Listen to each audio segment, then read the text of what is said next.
చైనాలో ఏర్పడిన బావి తుఫాను భారతదేశంలో రుతుపవనాలపై తీవ్ర ప్రతికూల ప్రభావం చూపింది. అత్యంత శక్తివంతమైన ఈ తుఫాను పసిఫిక్ మహాసముద్రం నుంచి భారత ఉపఖండం వైపు రావాల్సిన రుతుపవనాల గాలులను తన వైపు తీసుకుపోయింది.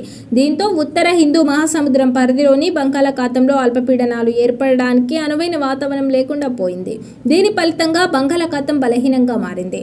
ఉత్తర బంగాళాఖాతంలో ఈ నెల 2వ తేదీన అల్పపీడనం ఏర్పడినా ఆ తర్వాత మరో అల్పపీడనం ఏర్పడడాన్ని బావి తుఫాను బలంగా అడ్డుకుందని వాతావరణ నిపుణులు అంచనా వేస్తున్నారు. తుఫాను బలంగా మారి రుతుపవన ప్రవాహం పశ్చిమ పసిఫిక్ మహాసముద్రం దిశగా వెళ్లేందుకు బలమైన ఎల్ నినో ప్రభావం కూడా తోడైందని పేర్కొన్నారు.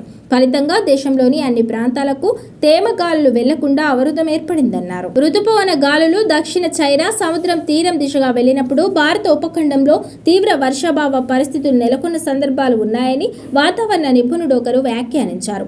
బావి తుఫాన్ ఈ నెల 6వ తేదీన చైనాలో తీరం దాటి బలహీనపడిందని, దీంతో రుతుపవన గాలులు ప్రవాహం భారత వైపు రావడానికి వాతావరణం అనుకూలంగా మారనుందని ప్రైవేటు వాతావరణ సంస్థ స్కేమెట్ తెలిపింది. ఈ నేపథ్యంలో ఈ నెల 14వ తేదీ కల్లా వాయువ్య బంగాళాఖాతంలో ఉపరితల ఆవర్తనం ఏర్పడి 16 లేదా 17న ఉత్తర బంగాళాఖాతంలో అల్పపీడనం ఏర్పడే అవకాశం ఉందని అంచనా వేశారు.